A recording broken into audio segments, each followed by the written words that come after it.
Let's do the opening prayer. Mighty God, you have blessed us with memory, reason, and skill.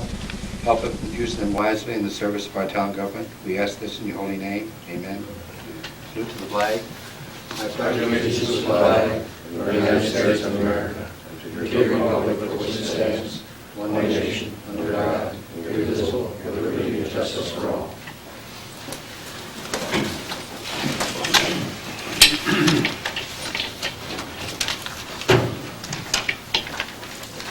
Okay, gentlemen, you have a copy of the minutes from last meeting, April. Is there any additions or deletions to those minutes?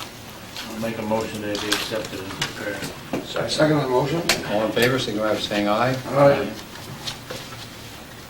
You have the code enforcement officer's report.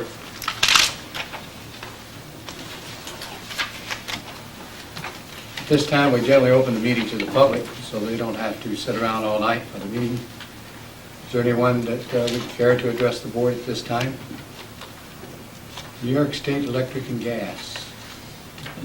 Got you first on the agenda if you want to. And you are Keith Howe, New York State Electric Gas. Keith Howe. Bob Perkins. Bob Perkins. That's because the camera, our clerk isn't here tonight, we're taking minutes. He's here to answer any questions that you gentlemen may have on the lights that we're anticipating of removing. That's the street lights. My question on depreciation, how long does that go on? Forever and ever? Just about. It's replacement cost based on the price of the fixture today. And that's even on removal? Yeah. In other words, the Perry Mills and the Orville Trombley light, that's been up there for years and years and years and years. What we would do is, even if it's been up there for 25 years, we would take cost to replace that today, at today's cost. That's how our accounting system works. And then they would use that amount of years to depreciate it based on the cost of the fixture today. So you take the cost of that light of today, how many years it's been in, and use that as the depreciation ratio. Yeah, it's a formula that I just looked that up on the computer. The computer does it. It's generated from our corporate rates department.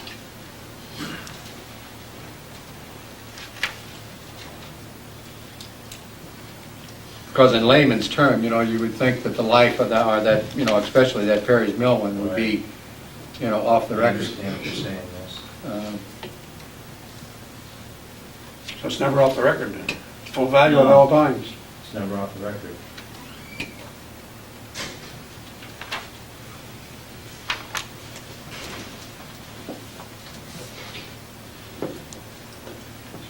So the remaining undepreciated cost out there, do you have a copy of this? Yes, I do. Is $1,011.78. Yes, yes. That's what we would have to pay this year if we had them removed. If you wanted them removed, I mean, if you wanted to work out a payment schedule or something. I'd be glad Well, to we do would. that.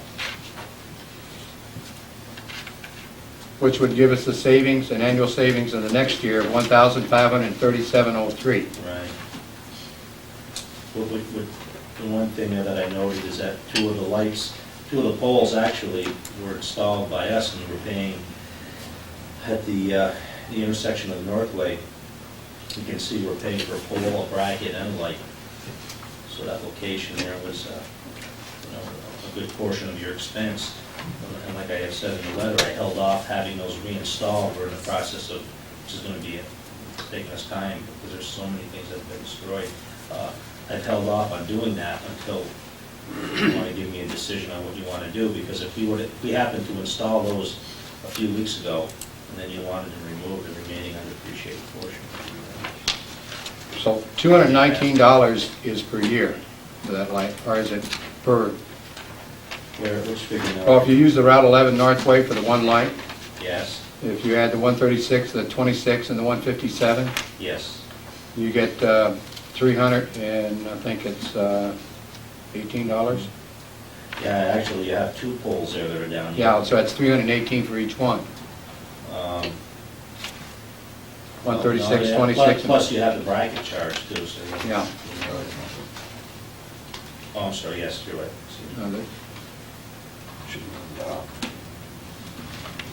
See, if you want to get rid of We don't those, want back, now's no? the time, we're not charging any labor or any remaining undepreciated portion. There would have been several $100s easily more between all that equipment, but since it's been destroyed, I'm not putting that in to say that you're gonna now pay us for that. You'd have to put it back up for us to pay Right, you for that's it. why I've held off on doing that, because,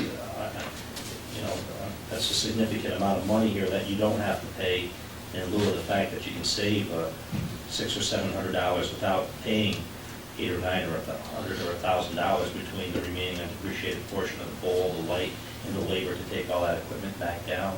Because that stuff was put up not long ago. Yes. There would be a significant, there would have been a significant About 6 years ago. additional cost, especially if we had just put it up 3 or 4 weeks ago. There would have been, you would have been paying, quite a bit of money.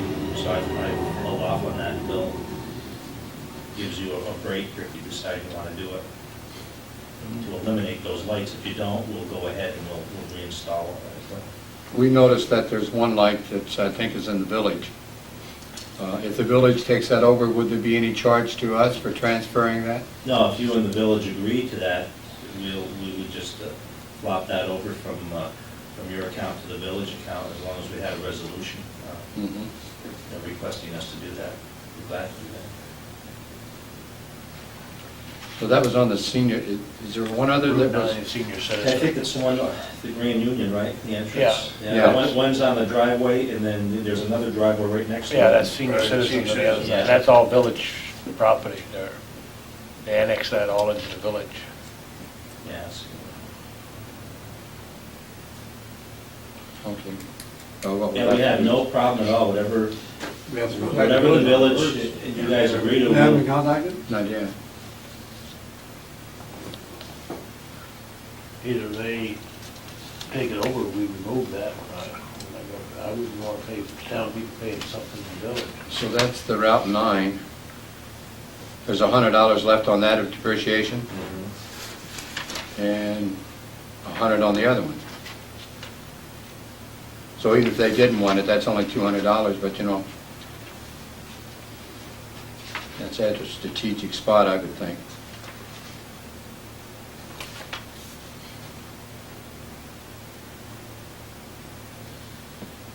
Now, that, again, I threw a figure of $100 because it depends if we have a crew come up here all the way to remove one or two, obviously, it could be more than just the time to get it, bring it back. If we do several of them, it's all depends on how much time it's going to take. That would be, I would have to, like I said in the letter, get an estimate based on what you would want me to do, and then I would go back and get a better estimate from our line department on time involved in removing that equipment.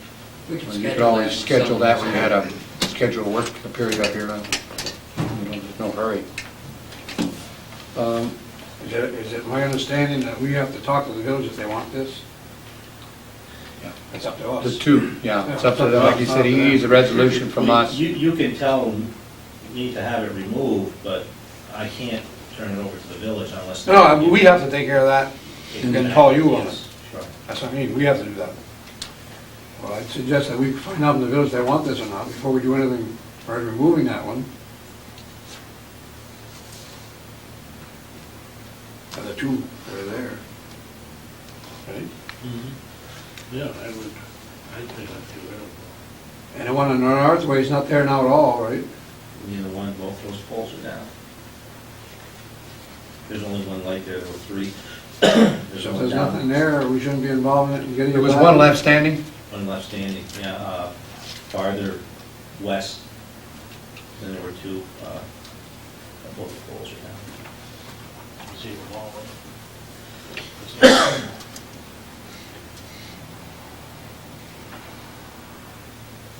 You don't want any on the Northway there at all, then? no? I don't see any sense in it. The two that I particularly don't think we need are the two that are on the Northway there, that got taken down. Where's the other one that's up now? It's on the east, west, on the west of that. Yeah, it'd be west. The two over the Northway came overpass down. is right on the corner on the west side of the ramp going south. Mhm. I don't see why we would need that one either, really. No, really, you're talking the intersection of two state roads. Yeah, two No. state road, why should, It would seem to me if they want to light that up, it would be their let the state responsibility. light that up. Well, see, and the problem for us is that the state has a 30-foot right-of-way, they won't allow us to encroach anything, any pole. The state's philosophy, and I've had meetings with them, is that street lighting is more hazardous than it is helpful. They feel they've had more accidents by people going off the road hitting a pole and by light saving it, so their philosophy is you can't come within 30 feet of the edge of the pavement, so a lot of times we only have 20-foot brackets that are the longest, so a lot of times it's lighting even with a 20-foot bracket isn't what it should be. That head should be 1 or 2 feet over the edge of pavement. Well, weren't those lights on there right away? Yeah, but they were at least 30 feet off the edge of the pavement. They don't want to Those put that guys are 30 feet away. pretty good ways. Really, they're not even over the road. I take them down. They've done highway studies and they say that the poles and the lights are more hazardous than the light. That's a good thing. Okay. Any other questions you gentlemen have for? As far as the one in the residential area, I take them. wouldn't it be right to contact those people, see if they want those lights there? To see if they want to farm a lighting district, In the yeah. former lighting district, so they can, I mean, Before they're taken out, you should Before they're give them taken the out. opportunity, yes. I don't want to take them out, and then people say, well, we're gonna pay for this, and then you're gonna put them back in again. Mhm. Yeah, that happens. We can contact the people and, which has nothing to do with their building, the building would be the same anyway. And their building wouldn't change anything. No, But the we get on electric the can tax. still bill us, We get on the tax. yeah. Well, their street lighting bill would go up based on their assessment, because if you're gonna confine that Yeah, well, area it's- to that Yeah, assessment. but that's up to us to Yes. do, you wouldn't have nothing to do with that part of it. How about that one on Route 11, by Gould's? It's on, That's by Gould's. That's the one where you have to set a pole if you want. You can either have them set a pole, or you can set a pole. That was Oh, that. yes, that one right there. They're gonna one's furnish the down pole? too. I field checked that, and you'd have to set a pole on the other side of the road, and if we set a pole, it's gonna be $131.77 a year forever. You could probably buy a 35-foot, 40-foot pole for $150, $200 maybe, and then have it set, and then we would run our equipment wire and Why do we need that? bracket. Would you have to do that aerial, or for the Pardon? feed? You have to go through the air for the feed for that, or is that, Yeah, that's overhead. it's over here? You have to cross Route 11? I think so, yeah. So you need a pole and an I would anchor? field planner to check that out first. If you're really interested in that, I would have a field planner go out and stake that and have them they would make the decision on what would be the best location for that, and how they would serve it. But it would be overhead. You'd have to come across Route 11 from it to feed it. I think so. That's what I looked at. Could we go off the Ridge Road? I'd Yeah. take it out completely. I wouldn't even It's, be on it. it's down quite a ways in the road, so to turn that light, it's not gonna do anything for Route 11. You really need another pole somewhere if you wanna do something more for that intersection, you need a poster. Well, we can think about that one. There again, would you form a district?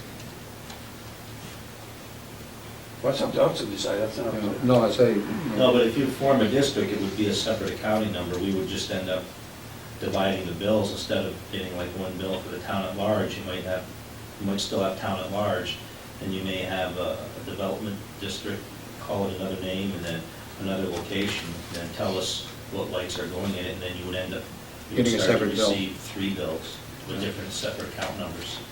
And then those bills would be allocated to the assessment. To the district. You gotta go collect that between 4 or 5 people? that's all that's in the district, yeah. If it's in a district and you put it on a tax bill, then you don't do it. You get it on the Otherwise- district, on the tax bill, land tax. Well, the electric company would send you a bill for the light. It would be on a separate account. At the end of the year, you would tax that district for the Right. amount of that bill. Right. Yeah. Yeah.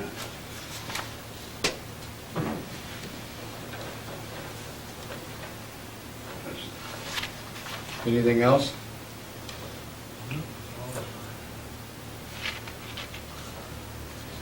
Well, we thank you, Keith. I'll check with the village in the morning to see if they want to continue with those lights that are in the village. We'll try to get a quick decision on the one on the Ridge Road and Route 11. And we'll contact the citizens. That would be the Mason Road, those two lights there, Jewel. You got Vinnie Barrier and Ray Akey's. Now, the Mason one, Road. the one that says Route 11 and Mayor Development, is that Eden Lane? Yes. Okay, it's the light right down on the bottom of Eden Lane, just take a right to go in there. Mhm.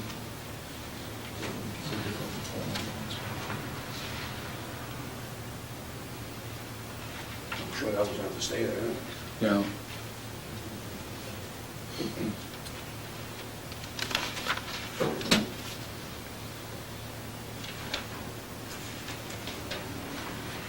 So then we'll just hold off on everything right now as far as the Route 11 location. I still will. Don't put any more in. Right? Yeah, don't put the Northway in, we definitely don't want those two. Okay. Do we want to take out the other one on the Northway? Yeah, I would. So you want to take that out? I take them all off the northway. Okay.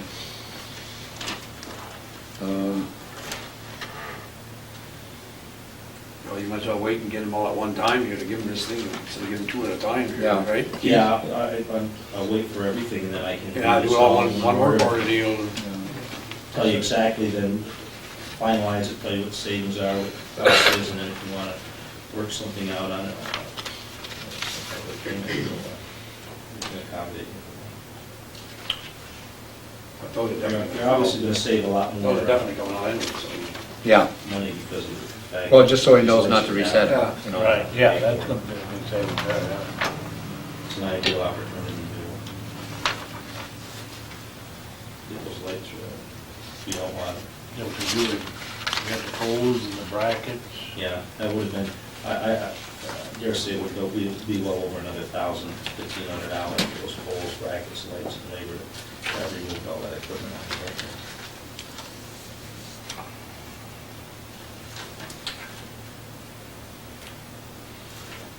And that other, that west, the light on the west that's on a pole there, I believe that's regular, just distribution there, so there was nothing involved with the main undepreciated portion of the pole.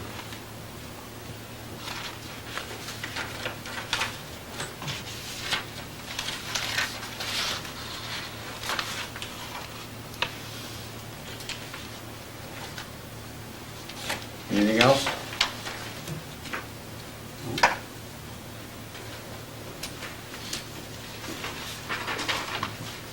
Okay, Keith, I'll try to get with you before the end of the week. All right. All right, I had mentioned at the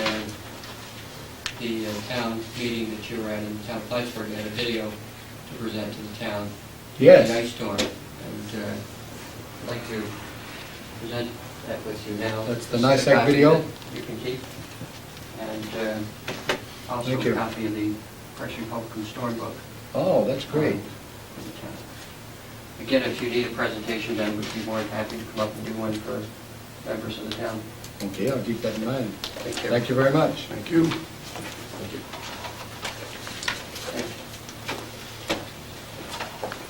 Anybody else care to address the board at this time? Yeah. Yes. I was in here about a month ago, and I've been in here quite a bit over the past 5 or 6 years with my next door neighbors. But there are animals running all over, and coming over into my yard, doing their thing on my picnic table, my lawn furniture, flowers and what have you, keeping the junk in next. They got like a regular junkyard up there, and nothing ever gets done about it. It says they can't have any kind of animal waste or particularly pigs, it says in foul here, within 200 feet of any residence. Now they're piling a stack of manure less than 100 feet from the first residence, and then they're spreading it in the field next to me that's 50 by 208 feet. They got as much manure on there as any 10 farms. They got junk all over the refrigerators, you name it, washing machines and what have you. They got another piece of land up the road, they made that into the same thing as what they're living in. And the town is not doing a damn thing about it. Now, they keep saying it's grandfathered in.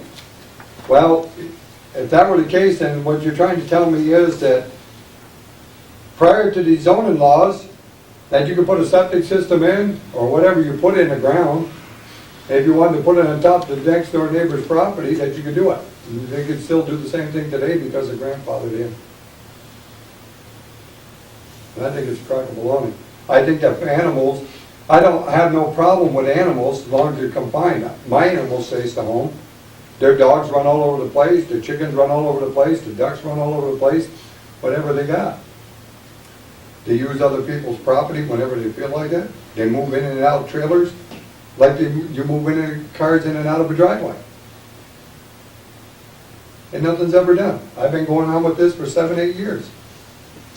And nothing ever gets done about it. It's on the Now valley they're doing road. the same thing up on another piece of property up the road from us.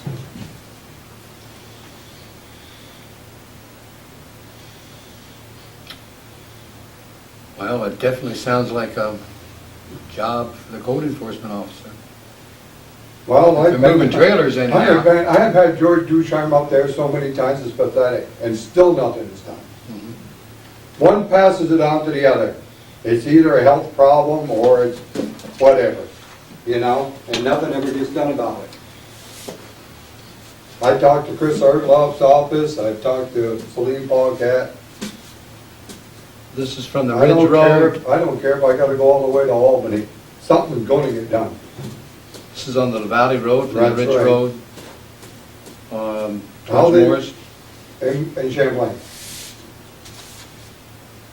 Yeah, but it's going towards Morris. yeah.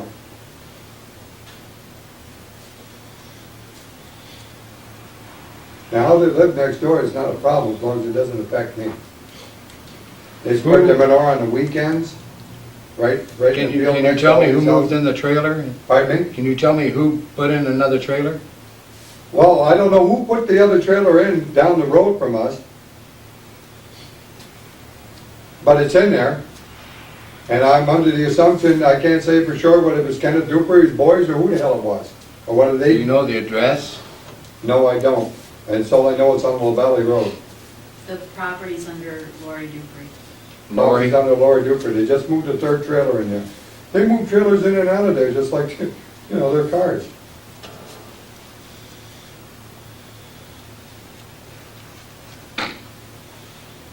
Did you inspect that for the new assessment? Mm-hmm. Was there a permit? I don't believe there is a permit now. You're supposed to be removing one of the trailers and replacing it with that one. They've got 2 trailers down there right now on one septic system and one well. Well, the code enforcement Now, officer. according to the health department, according to the health department, a 2-bedroom house has to have a minimum of 1,000-gallon tank. Now, the ones that live next to me don't even have tanks. They have 275-gallon fuel tanks, they have 55-gallon drums. That's what they got for the septic system.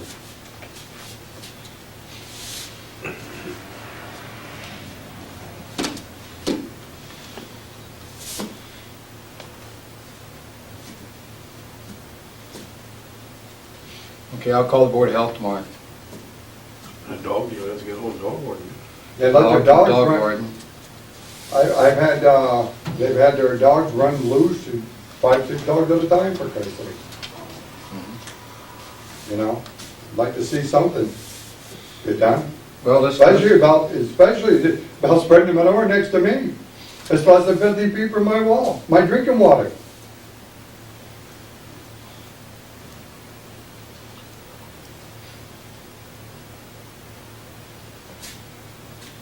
Well, let's start with those and see what we can do, Okay, I'd appreciate it. all right? Anybody else care to address the board? And Dan, Mick, I'm wondering if the board has heard from the state about getting reimbursed for shrub removal and shredding and stuff. A lot of people are putting the stuff along the roads. I heard it's gonna ever be picked up or not. We've got an estimate on reimbursement for that, but no real definite word. That'll be discussed tonight.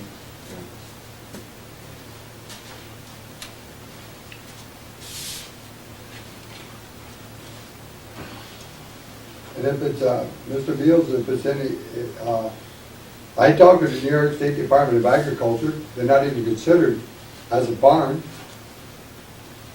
Because it does not, as far as anything that does not generate a minimum of $10,000 a year or more, it's not classified as a barn. They've got a little small barn over there, that's not even as big as my house, and they got a bunch of cows stuck into it. They got no place to pasture them. You know, and I would think that that's not too good for the animals. Well, let me see what I can start with these problems that you've given me so far. Mhm. See what I can do, and I'll get back to you before Friday. Okay. Appreciate it. Anybody else want to address the board? Bid opens at 7:30, isn't it? Yeah, so 30. About 3 minutes.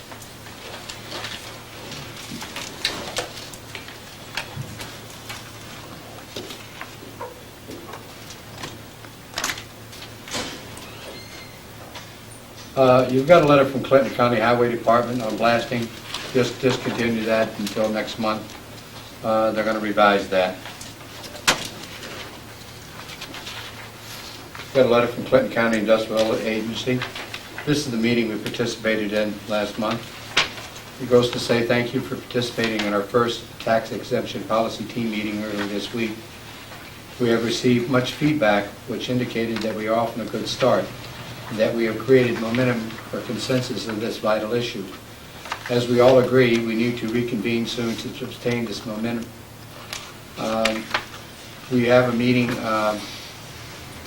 May the 15th at 9 till noon for the next conference. The response that they are interested in is for their tax exemption policy. They're revising that, and they would like the input. So if you gentlemen have any ideas on that before the meeting, I'd like to hear from you. They have a sheet that you can fill out in the back.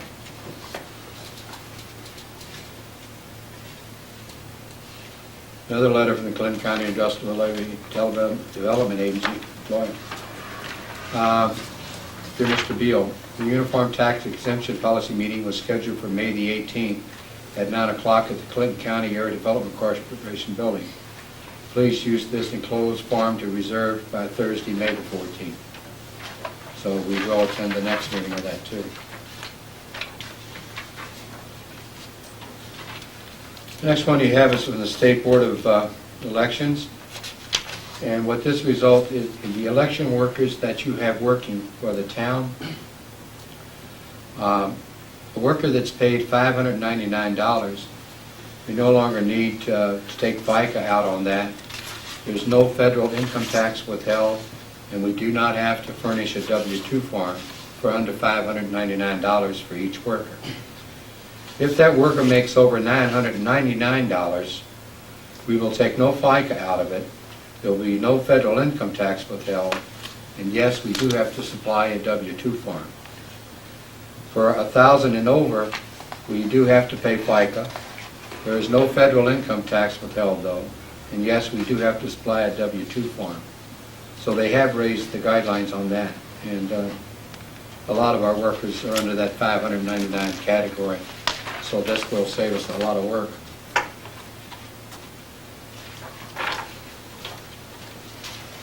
Okay, at this time, I'd like to close the meeting.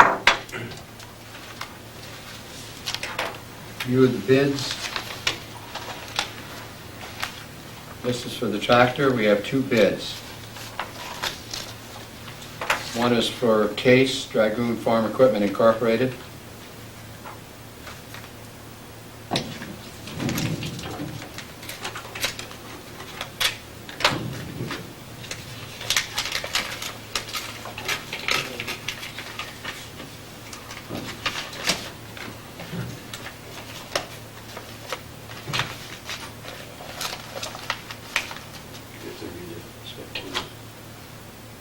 to read the advertisement.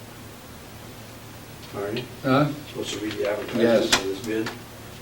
Before you- The advertisement is such, notice is hereby given that the town of Champlain will accept sealed bids for the new four-wheel tractor, 75 horse PTO horsepower diesel. Bid should allow for trade-in model 5300 John Deere four-wheel drive with approximately 500 hours of use. This tractor may be inspected at the Champlain Town Garage during regular business hours. Specifications and instructions to bidders may be obtained from the town clerk, the town of Champlain at 729 Route 9, Champlain, New York. Sealed bids must be filed in the office of the town clerk on or before 7 p.m., May the 12th, 1998. The bids will be opened and read aloud at 7:30 p.m. at the regular town board meeting, which is scheduled from 7 p.m., May the 12th, 1998. All bidders are welcome to attend this meeting, which is open to the public. The town of Champlain reserves the right to reject or to waive any information in any and all bids if it is in the best interest of the town of Champlain.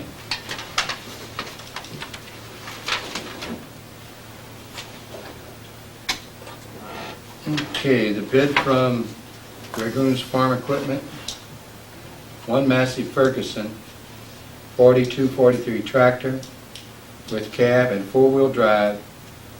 Bid specifications, he says, are okay. The list price is $46,545, no cents. The John Deere 5300 four-wheel drive tractor plus Massey Ferguson's bid discount is $32,045, leaving a balance of $14,500 for a Massey Ferguson tractor. 14 what? $14,500. So the list price is $46,545, no cents. The trade-in value is $32,045 and no cents, leaving his balance of $14,500 and no cents.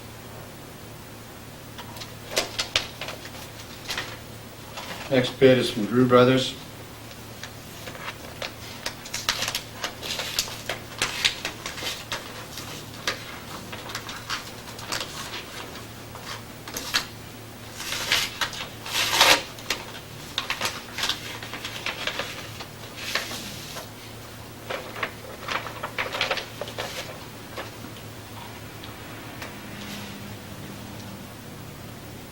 Drew Brothers Incorporated, bid number one John Deere 5510 four-wheel drive tractor with cab, air-conditioned, 75 horse PTO horsepower.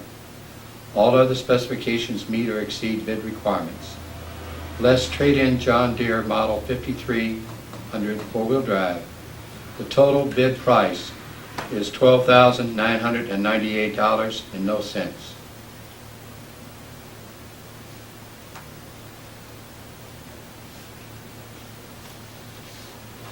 Here is a bid two. Bid two reads, quote, one Kubota M9000 four-wheel drive tractor with cab, air-conditioned, 80 horsepower.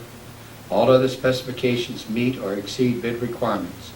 Tractor also has an addition to synchronized transmission and a shuttle shift, which enables forward and reverse operation by lever or steering column.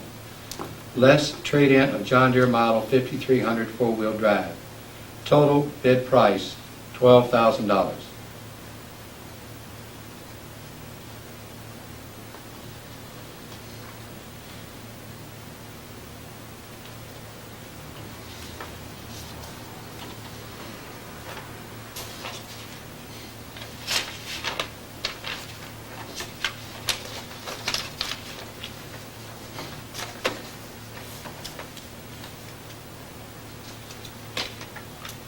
There being no other bids, I close the bid opening and reopen the meeting. The board has read and reviewed the bids. Are there any comments to the bids? There being no comments to the bid, I'd like to turn this over to the committee for the committee's recommendation on purchase.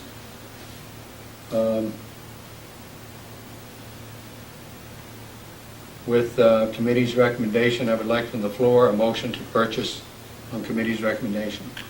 So moved. It's been moved by Mr. Cookman. Is there a second to that motion? Second. Is there any discussion on the motion? Have a roll call vote. Mr. Cookman? Aye. Mr. Trahan? Aye. Mr. Mr. Beal votes aye.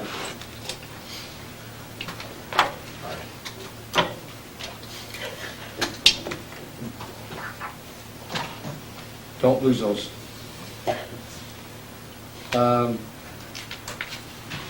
You didn't advertise for bid for the tractors, did you? No. You want to do the tractors at this time? Can you do that, let them know? Yeah, I'll make this as well. I'll get it over. I would think so. Surprised I didn't leave it for over a week, so get it out tomorrow. Next, gentlemen, you have a personal quote.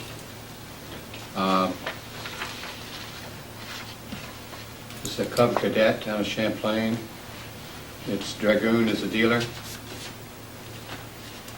It's a 3185 18 horse shaft drive, $5,575 with 48-inch deck of $1,199 for a total price of $6,774.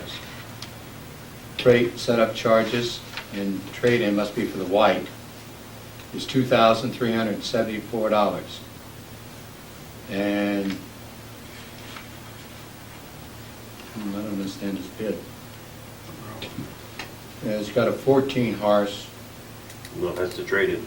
The white's a 14 horse, or 42-inch deck. Oh, Okay, okay. okay. With the trade-in, it's $4,400. That's an 18 horse. Rue Brothers,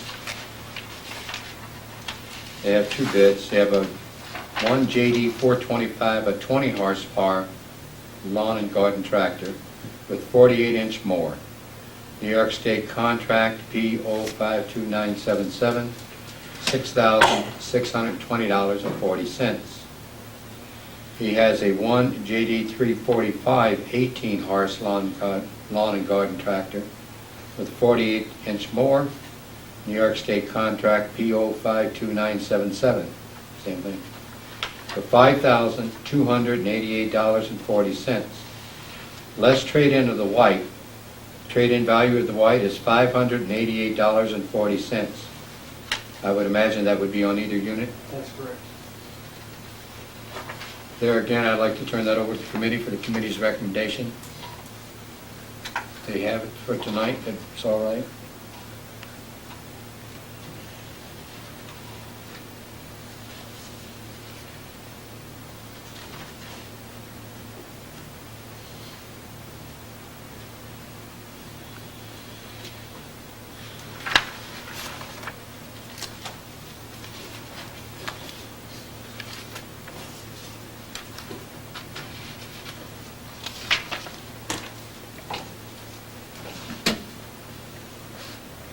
Any recommendation on that? You want to review it? We'll review it. Okay. I'll make a motion on that after the review. We let the committee buy the tractor they feel is the best. Okay, is there a second to that motion? Second. All in favor? Aye. Aye. Opposed? Carried. Otherwise, you might put another month and all that. No tomorrow. No, no, I'm saying if you don't need that, do it another month. Yeah. Okay, regular meeting again. This is from the village of Champlain, addressed to the supervisor. Thank you very much. Your request for a reduction in 87,820 gallons on your sewer bill for the Ridge Road District was reviewed at our board meeting. There was some confusion as to the cause of the increase in usage. We have tabled this matter until May the 11th, 1998 meeting, pending further information from you regarding the problem. We need to know if and when the leak was found, and if so, when it was repaired. we are willing to work with you on this matter. However, we need some documentation, cause for this reduction. Of course, with World Warehouse hooking up and everything, I was just able to do a clean meter reading the other day. We're going to take another one Friday to see if there's any overage on that district. To find out, the guys went out and they did find a hydrant that was broke. And when we dug up for World Warehouse, we found that there was a sewer sleeve on there that wasn't centered. And it looks like that sewer sleeve could have been leaking. That pipe was broke right around. So they put a sleeve. And, you know, the sleeve was all right to put it on there, but it looked like it was not centered. And there may have been some leakage there. Because the leak is a small leak. It's not a big leak, but it's just continuous. So we assumed that the hydrant and that road crossing was what was causing the leak. So we should know more Friday. Would you let me know what's fine on that, Arnie? Yes, sir. This is from the State of New York Department of Transportation. It says, "Dear Mr. Beal, in response to the devastation resulting from the storm of '98, the New York State Department of Transportation has prepared 3 cleanup projects to restore our state highways travels corridors to a safe and attractive condition. On April the 9th, 1998, these projects were let to contract for the cleanup of the state highways within the declared disaster counties of Jefferson, Lewis, St. Lawrence, Franklin, Clinton, and Essex. We anticipate cleanup work will be completed by the end of September of 1998. It is our intent to use these contracts to remove these present hazards at our public highway. The department recognizes that countless trees, both on and off the highway right-of-way, were damaged. Presently, our travel corridors are lined with brush piles made up of branches and crowns of these trees. Under these contracts, the brush piles will be removed and disposed of by our contractors. We would caution that in establishing these brush piles, adjacent property owners consider adequate sight distance at intersections and driveways, the safe conduct of service such as mail delivery and school transportation, and routine maintenance activities. Because of the extent of the cleanup effort, many hundreds of miles of the roads have been impacted. And not all those roads can be, worked on simultaneously. It is our intent, once our geographic sequence of operation, to notify the residents of the public officials when cleanup operations will be conducted in those areas. This will be done through the media, postage, and in public buildings such as post office, municipal buildings, and through flyers delivered to residents and business. This will allow individual property owners to gather brush and other vegetation debris at the roadside in a timely manner. It is our intent to mark these trees slated for removal, or pruning, approximately 1 week prior to the conduct of work. Appropriate points of contact will be identified in flyers distributed before commencing work. All work will be under the supervision of the Department of Engineers and Landscape Architects.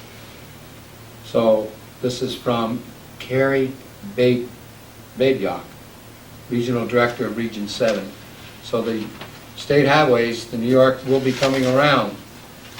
But like he says, it's probably going to be September before they get along.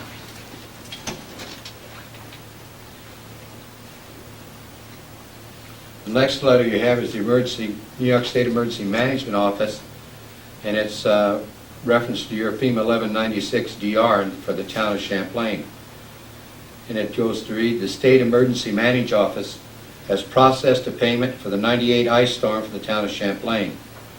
The federal share is $59,292. The state share is $9,502, for a total payment of $68,794. Should you have any questions, please contact Mrs. Teresa Howley at 457-9953. This is John Agostino. We did receive, and that's the B account money that came in. It doesn't include the A account money that was out there. Gentlemen, you have 3 notice of public participation for the Town of Champlain Industrial Development Agency. One is reference to Belcom Incorporated, CDM Development, and that will take place on June the 1st, 1998, at 5 p.m. at the Civic Center at 39 Lake Street, Rouse's Point, New York. The Town of Champlain Industrial Agency will conduct a public hearing at this time. You're all welcome to attend. The second notice you have is Zanzunan U.S. Incorporated, that's on the Ridge Road. That will take place on June the 1st, 1998 at 5 p.m. at the town office on 729 Route 9, Champlain, New York. You're all welcome to attend that meeting. The third one you have is on the same date, on June the 1st, 1998, 5:15 at the town offices. And this is for North Country Malt Supply. So you have 3 public hearings scheduled for all the same day. Ralph, this letter is to you and Bruce, and that's from Champlain Telephone Company. It's for your information on rural economic development. There are some monies out there. Whether we can qualify for them or not, it's another story. But that's for you to review and look over and see if there's anything that you might have in mind. Next thing you have in your agenda is the Continuing Education Credit Report. This is Pat's courses that she takes. Continuing education year and her credits awarded for 96 and 97, she met 24. And then for 1997 to 98, she had 24 and she met that. For 1998 and 99, do you have 11 already, Pat, or you got 11 already and the next course you're going to take is September? So, which one is that, you know, offhand? I'm not sure. Yeah. But that's all the credit courses that you'll see on the next few pages. And it gives you the courses and it gives you the availability, the method, and the CE award credits. Number 12 on your agenda is from the Executive Department of the State Board of Real Property Services. It's on Canadian National Railroad Company, and your Village of Rouse's Point ceiling is $111,912. The town outside ceiling is $114,138 for a total of $226,050. You also have another statement, and that is on the Delaware and Hudson Railroad Company. For the Village of Rouse's Point is $125,881. Town outside is $573,323 for a total ceiling of $699,204. Now that's just track and Special franchise. specials. That's not buildings or anything.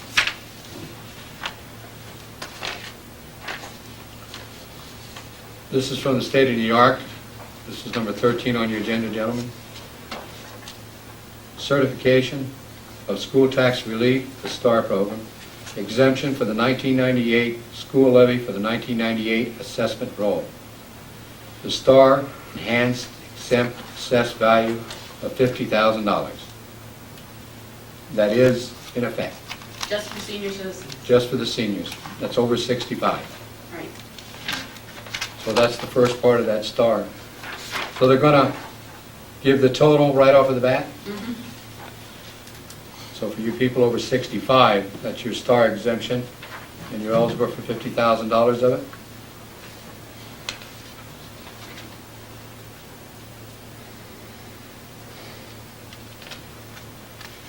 This is from the Clinton County Planning Office.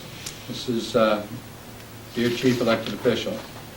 A letter dated 3/13/98 was mailed to each municipality in Clinton County describing the process requiring for distribution of HUD funding to each municipality that requested and was awarded FEMA reimbursement funding for emergency response activities during the ice storm.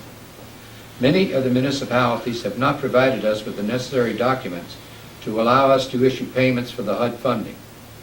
The purpose of this letter is to describe again the costs that are eligible for reimbursement from the HUD funding and the documents we require in order to process the payment. It is in the intention of the county to reimburse the portions of costs incurred by the towns, the villages, and the city for emergency response activities listed under Category B on the damage survey reports that are eligible for FEMA funding under Public Assistance Program, but not included in their reimbursement. Generally, these costs will be limited to the 12.5% that is not covered by FEMA and New York State. Each of the municipalities receive FEMA reimbursement under the PA program will receive a P4, that's a Project Completion and Certification Report, from the State of New York Emergency Managed Office. Among those items, P4 lists the DSR number, approval DSR amount, and the DSR category, and a project description.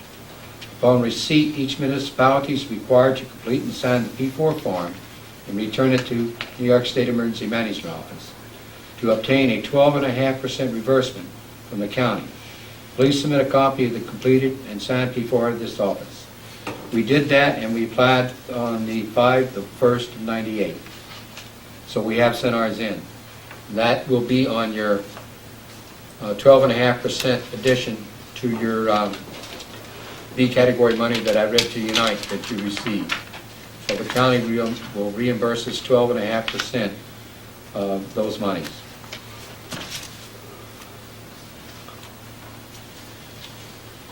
Okay, this is also a New York State Emergency Management Office, and this is application for master disaster on FEMA, and this is the 1148 DR. And we were looking for this one, couldn't remember which one it was, so we called the office and asked the girl down there which one it was, and she said, well, how many of you had?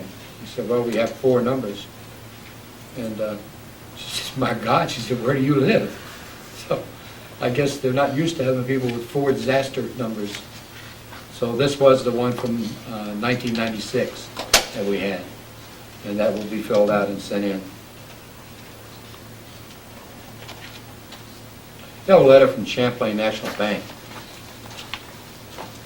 That's explaining to you gentlemen what their services are and available, and what they can do for the town. What we like to do is, avail of their services. So that's any information that you would like to talk about and look up. That's the services they provide.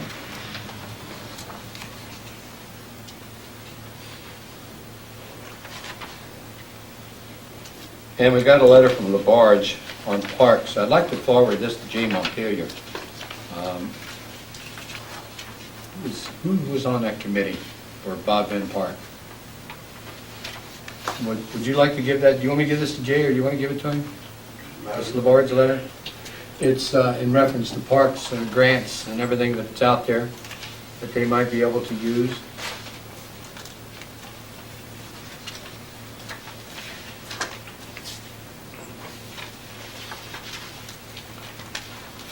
Okay, gentlemen, you have a post agenda 5/12/98, and the first thing on here is business automation service. This is a software package for Barb and the software package for Ralph. The clerk system, population annual software maintenance, and the installation and training of 1 day. His software package is $1,500. The annual software maintenance, do you have a copy of this? That should be on, you should have an agenda, second agenda. I'll wait till you get to that. Last page.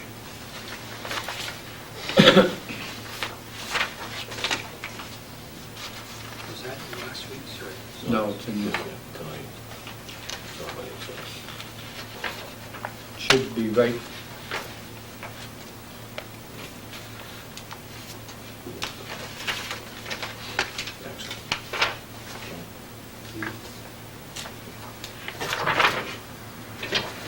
You didn't get one, I'll order on one. Okay, we'll look on yours.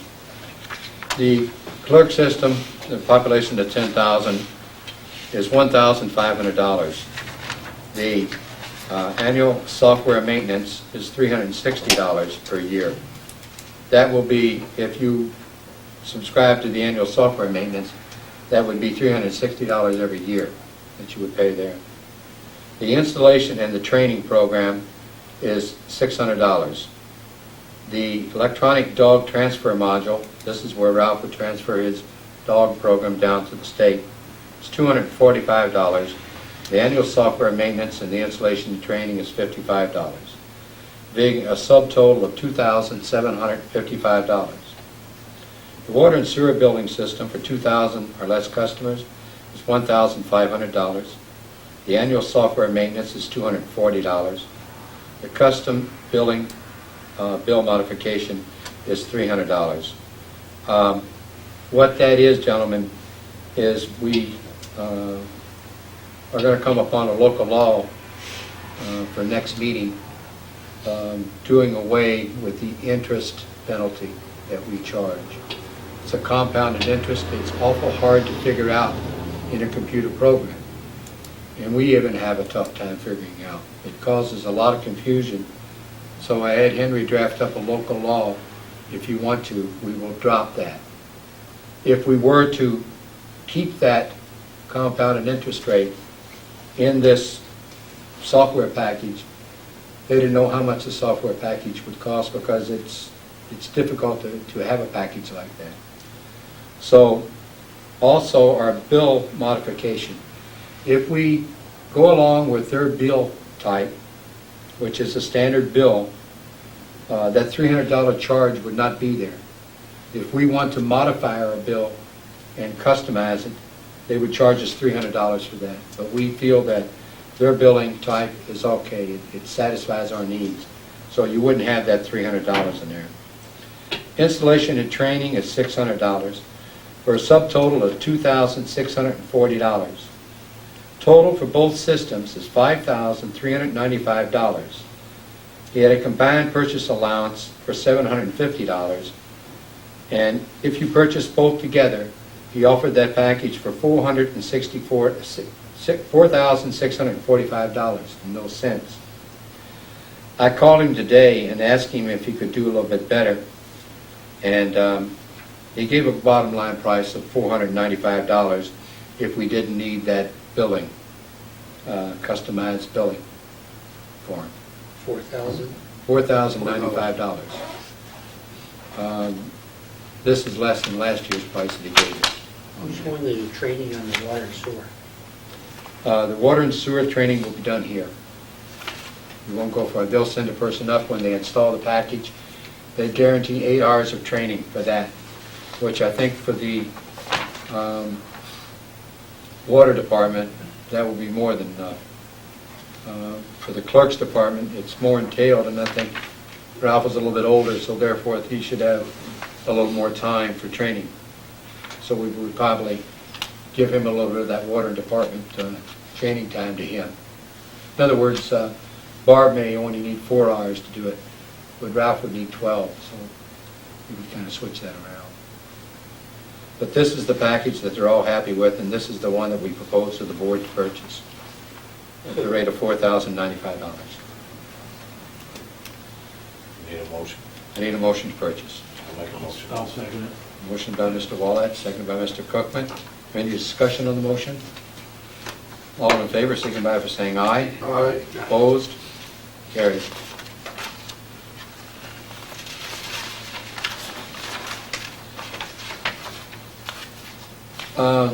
Nutrition program for the elderly is looking for a person, and they asked us to read this for the cable TV viewers and also anybody at the meeting. And they need a meal transporter for the Clinton County Meals on Wheels program in the Champlain, Rouse's Point area. 2 hours a day, Monday through Friday. They pay $5.15 per hour. They must be able to lift 65 pounds, use their own reliable vehicle, approximately 16 miles a day.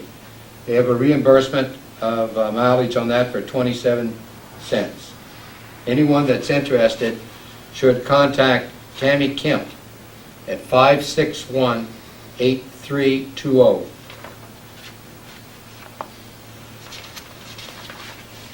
The next thing you have on your temp is the address to Clarence Sam Castan, Superintendent of Highways, in reference to the 1998-1999 snow and ice contract for the county. It says, "Dear Sam, please find enclosed the snow and ice contract for the year 1998 and 1999 season in duplicate.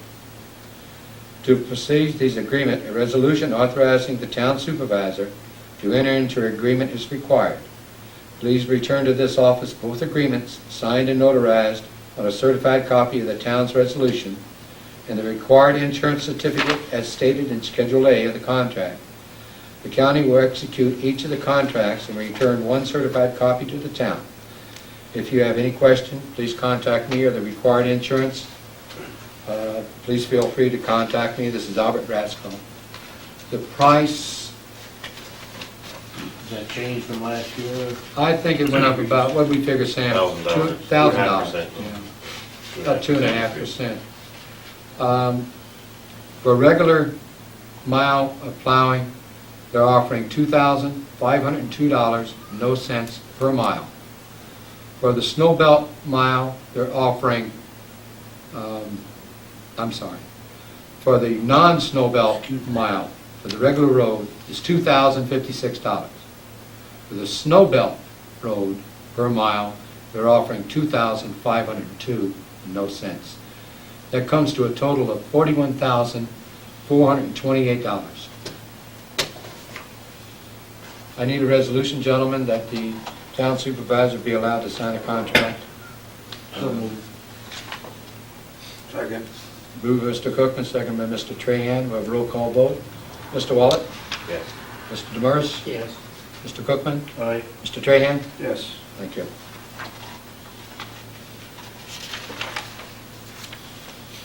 Okay, gentlemen, this is what I was talking to you about the local law. Local Law 1 of 1998, that's scheduled for June the 1st. You'll review it. As I was telling you that we charge a percent of interest on the unpaid balance. We have a penalty charge over 30 days of 10%. That will stay there. If you don't pay your water and sewer bill by the 30-day period, there's a 10% charge. But we have another charge, what was it, Henry, 1.5% per day on the unpaid balance. And gentlemen, you try to figure an interest rate of that, and that's difficult, because if you send him a bill on Monday for X numbers of dollars, and he comes in on Tuesday to pay the bill, it's not right. You've got to figure another day's interest. It's very confusing, causes a lot of problem, and like I say, the hardware, the software package is not designed to do that calculation. So this is what you'll consider for next meeting, is the local law to do away with that percentage. And this 10% stays there. 10% stays. But you can't come up with any flat percent per month rate? Instead of a, We have the 10% plate out there already. Yeah, that- but once you're over a month, you're talking a cent, you charge a cent and a half a day or a cent and a half a month over? It's figured, That's pretty near 40 cents a month you charge interest if you're, It's figured at the rate of 18% per year. Yeah. then you gotta do that. Well, that's not a It's cent figured and a on half a day. daily. Well, I should have told you 18%, it's cent and a half per month, right? And it's percent. To figure 18%, and then it's figured daily.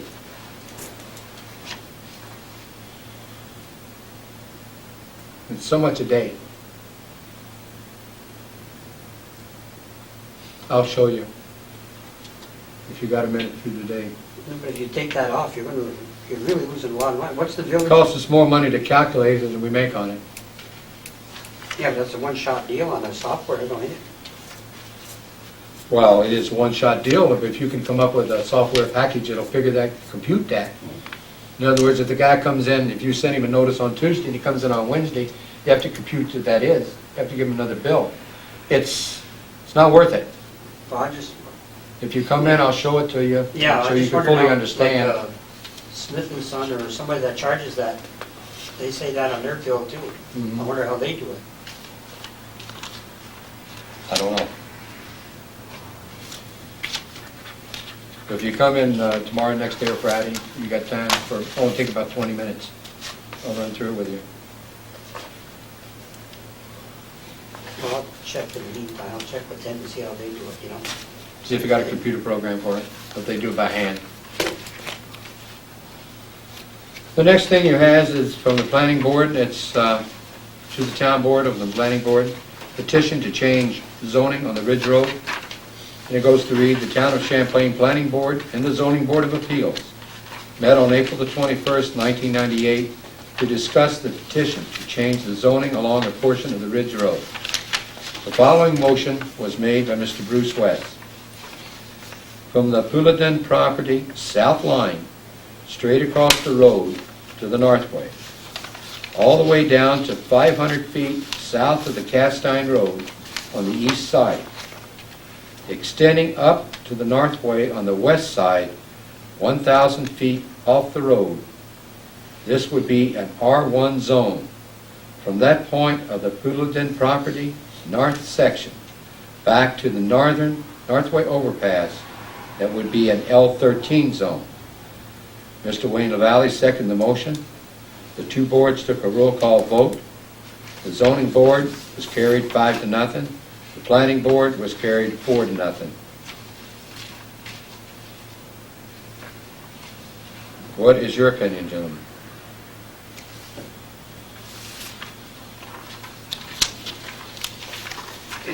How would you like a better explanation of what this is entailing? What's now 13? Light industrial, I'm sorry, LI 3.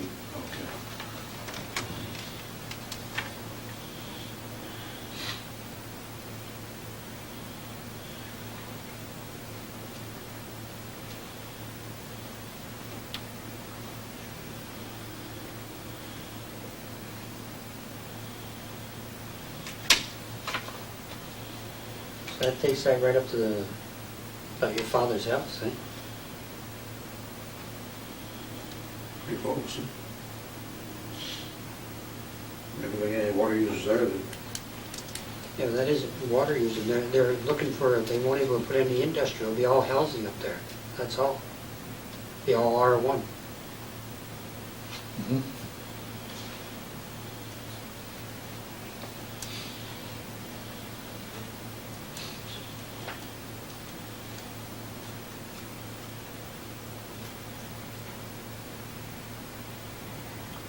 Taken from where they want to put that new warehouse there, just about from there, all the way to his father's, it'll be R1. you read the board, that warehouse thing. I think it's the other side of that warehouse, Yeah, starting at that point. yeah.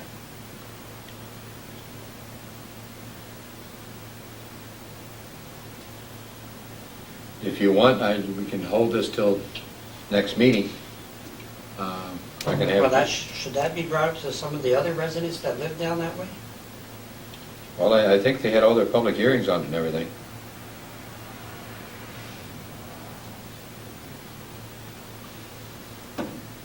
I'm by the process, but I'm not asking you to vote on something, gentlemen, you don't fully understand.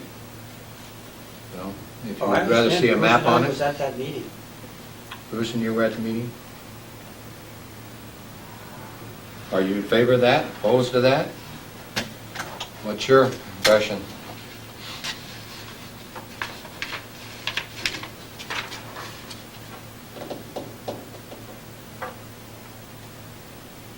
Well, I don't live down that road, so it doesn't. I think Bruce would probably be more eligible to speak on this matter than any of us. What's your interpretation of this? Well, the board did a good job, I think. And they listened to people that came to the meeting, that lived in the area. And I don't know, I think the recommendation is okay. Well, the only thing I don't like about it is what I said. you got too much back land that you're gonna be able to do nothing with. That's what it seems that they want to do. That's a bad part. Yeah, person owns 50 acres and he can't do nothing with it. Well, the way I understand it, gentlemen, you know, this is entirely up to you. If you feel that it's good for the area or bad for the area, or, you know, if you vote yes, you vote no. If you'd like to study it longer, I would, I'd like to study it more and see a map of what exactly they're talking about here. 'Cause I think don't they got a really map. I think they got a map, right? understand what they're saying here. I think he can give you a map. When I approach the board, I can show at least the north end of that. does it cover the whole piece? No, this only covered the initial piece, the northern half of it. At that meeting last month, the additional portion, the south portion added down to the. Oh, they added more to it? Road was added, They added more to it. like, Oh, We'll make a motion, we table this next meeting, get the exact map the way it's supposed to be. have a motion that it be tabled. Is there a second to the motion? Did you, I'll second. Russ? It's been seconded to table the motion. Is there any other further discussion on that motion? I wanna see what I'm. If they change some of the stuff around, I want to know what Did you before you bring that vote to on the it. zoning board, that change? went to the zoning board initially, then the zoning board brought it to the planning board, and then the zoning board and planning board both met on it last month in April. They approved it, and that came back down to the town board tonight for discussion resolution. There's a motion on the floor to table it. All in favor of that motion? Aye. All opposed to that motion? Motion carries. Table to next meeting. No, but that new changes, that didn't go to. Aye. Did you make a note on your list there, to ask Barbara if she want a map of that? Arnie? Yes.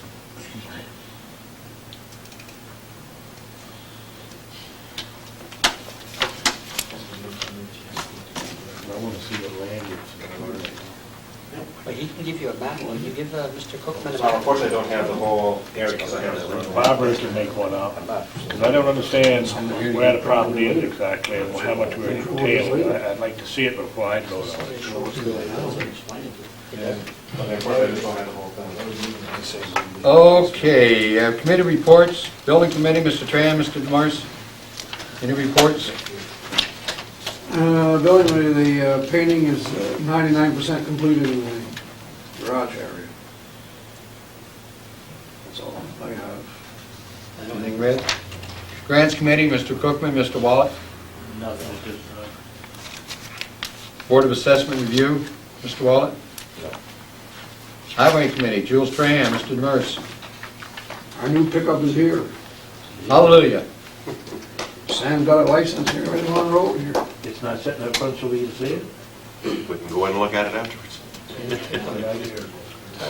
Tim will give you a ride. Finally. I'm very happy to inform you that Sam wasted no time getting a license and getting the radio in it and in his truck too. So if you guys have to get a hold of Sam, just get on the radio Is it a fleet and you pickup? can I get thought it was a one-ton dump. it. It is. Oh. Somebody said pickup. We call it. Step above pickup. It's got a box on it. Anything else, Mr. DeMars? No. Water Sewer Committee, Mr. Cookman, Mr. DeMars. Nothing at this time. Red? No. Landfill update, Mr. Trahan? Everything is at a standstill there, everything's all right as far as the, we're gonna have to pick up those gates, I'll get old Sam on the north end, we're gonna Raise raise them them. up a little bit. 5 inches. Now we got a little truck to go up there with, so we can go up there and fix it. Boy, everybody and his brother wants that truck. Scratches. I'll check, we had a couple of rains there, see what's happening on the grass to get up there. That's all of that. Okay. Any of the other councilmen have anything you want to bring up at this time? We're talking about this brush deal there. Now that we got the stuff from FEMA. And I wasn't able to get a hold of Clark today. He's gone, I got down there. I did in the morning. We want to see about getting something to move this stuff quicker. And I'll contact the Little Ross Point, see if we can get them to come for about a week with their, for any grapple.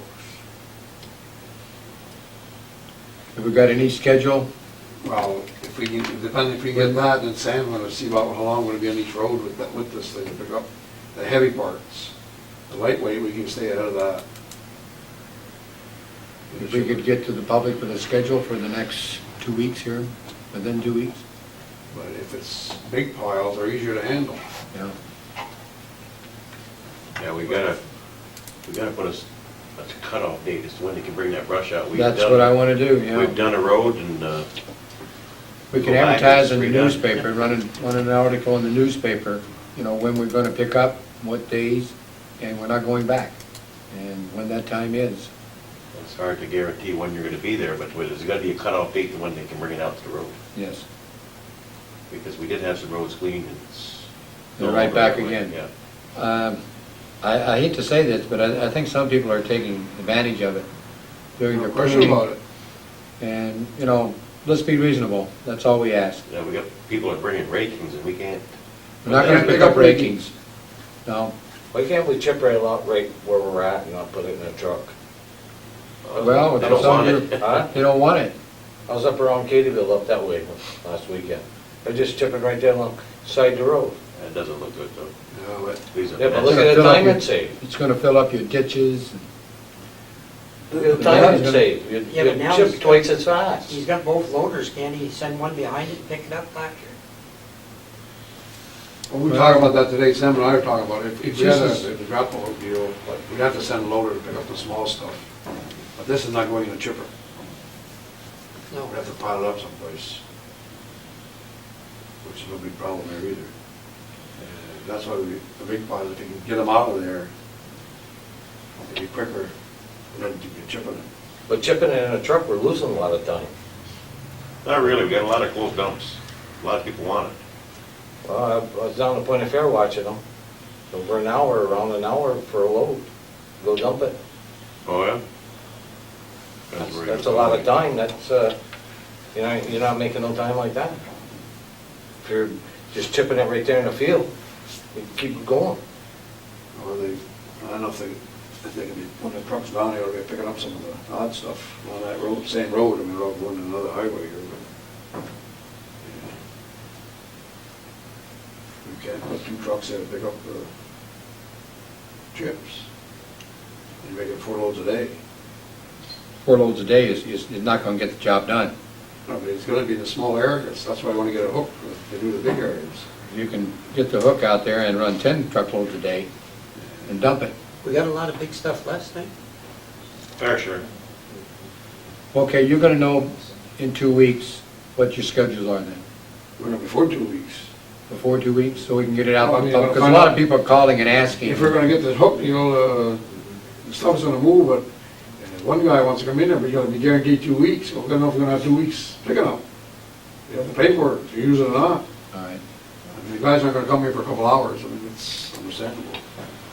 I If we gave could you, get the village, if we could, Sam, we're trying to figure if we could pick it up in a week, then if we get the Village Ross Point deal, it'd be to an advantage, because some of these places with high wires, they can't pick up the big hook, they have to use the other, something small, shorter. I called the office in FEMA and to give him an estimate on how much they're going to allow for the town of Champlain. And they gave us a price of $54,580 is what they have allowed. If you take 87.5% of that, they're going to give you $47,757.50. Now, I repeat, this is an estimate, not a clear-cut price. Now, you will not, I understand, there will not be any, that's not category B, that's category A, so you won't receive any HUD money of 12.5% of that. So that's the amount that you need, that you will get, and that's it. For the FEMA cut that you've already done out there for the chipping, and everything. That's 13,700 they're allowing on that. And if you add that sewer crossing extension, we asked them to extend the category B on that for $1,895. So they come up with a total of $15,595. If you take 87.5% of that, they're going to give you $13,645.62. That's your category A and B that you've already done. That's for the chipping. So along with that, that brings you to what, 4 or 5, about $60,000, $61,000 worth of total reimbursement that you'll get out of those two packages. Now, those are estimates now. That's for what's done and what's to be done. That's yes. For what you've done on chipping already, you're not going to get paid for chipping anymore. Right. And that's the price they've set for to go out and pick up the brush on the north and the south end roads. Okay? So that'll give you a general figure on how much you can spend. Yeah, but if he chips it, he's gonna get paid for that road anyway. If you chip any more, you're not going to get paid for it. Well, we'll get this money here. Yeah, you'll you're get, gonna get that money there. it'll come out of the 47. They don't care how you pick it up. Oh, no. No. No, you're gonna get paid. Don't say he's not gonna get paid. Well, I'm not saying, what I'm saying is you're not going to pay any more, like they have been paying us. No, for but the chipping. That's your some of total. those roads, he can chip them for what they're gonna give us. Yeah. Oh, yeah. We know that, so he's not gonna lose any, he's not losing by chipping them. No. But we were on category A being paid for the chipper per day. We're not going to be paid that But much. if he ran a hook, it's anywhere from $3,000 a week. 3,000 a week, and you got to If go you 2 rent. weeks, that's $6,000. If you have to guarantee 2 weeks' work, Well, what, 2 weeks, if that's the one guy, we were talking to another guy here. But, there's plenty of money to pay for that. well, you guys are going to have to come up with, your ideas of when you want to go out there and what roads you're going to do and when you're going to do them, and the schedule. Anybody else have anything of the councilman to bring up at this time? Okay. Superintendent's report? The dresser loader is back for a total cost of just under $4,500 to repair it. Weather permitting and other things, and we'd like to start on Hayford Road next week. We're gonna put new culverts in and stuff. And when it be possible, close that road off while we're working on it during the daytime from 11 in. Leave it open on Prospect to come in. I think it is. I think you have to notify the county and the state police that it's closed, and fire control. Got notified the I know you gotta notify fire still- control. fire deal. Got no- You can still come in the other way? Yeah. Yeah. Okay. No, you're not closing both Because we ways. gotta put culverts across and it's pretty hard to. It is, so I understand that. I don't see a problem there. As long as you put signs up, coming the other end. You're gonna take care of the notification to emergency services? I already notified the UFPO. Yeah, that's for digging. Yeah.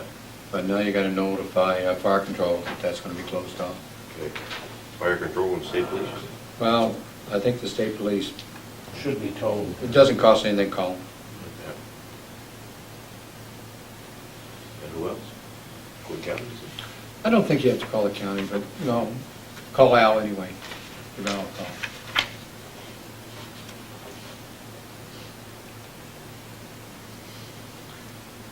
We're near completed on our sweeping. The new broom seems to work pretty good. Raises a little dust, but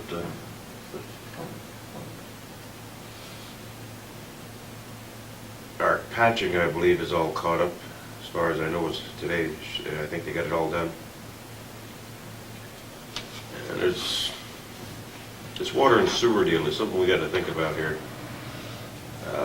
About hiring somebody to, for the month of April, you got 150 hours labor in that water and sewer. Now, that's pretty near one man gone for the month, just on water and sewer.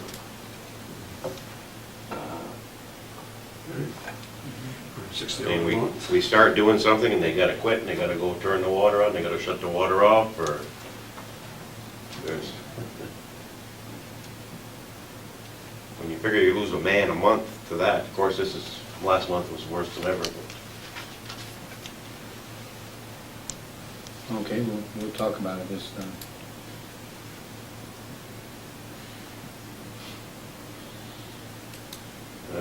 about all I got, I guess. Okay. Anybody have any questions for the super? Attorney Van Ager's report.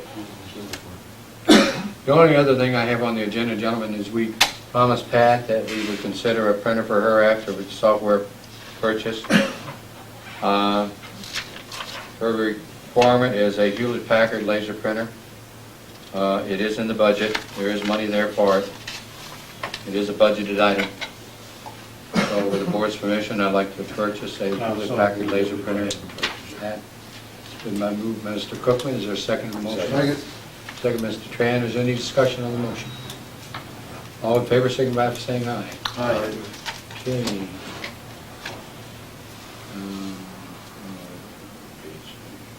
Okay, anybody from the public wish to address the board at this time before we adjourn?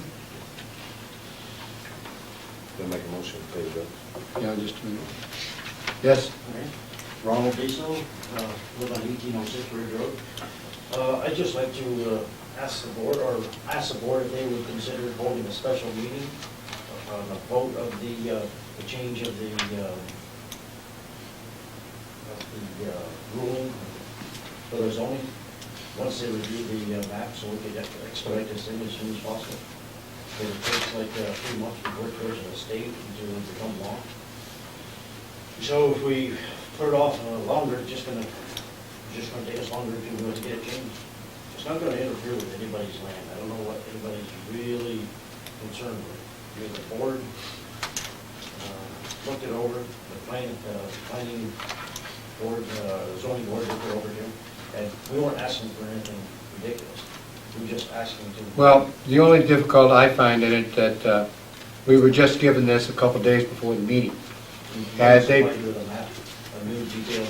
Mr. Diesel, we were just given the recommendations of that zoning change a couple days before the meeting, and I would think that if anybody was in a rush, they should have had it to us before that. They had all the information. Well, I'm sorry, but we only got it 2 days before the meeting. So, I don't think that another 20 days will be, 25 days will be too long to wait. Does the board member want to have an emergency meeting, special meeting to adopt this? What if it was going across from your house? What if there's a warehouse going across from your house? You'd stop it, you'd stop in a hurry. You wouldn't even want to let it go this far. You even know it, but what if it was going to Smithfield? Think about that. Does the board member want a special meeting? I don't care how you like me now. If it's going to Smithfield, somebody stop it. Okay. Gentlemen, you have a copy of the bills, post-audit bills?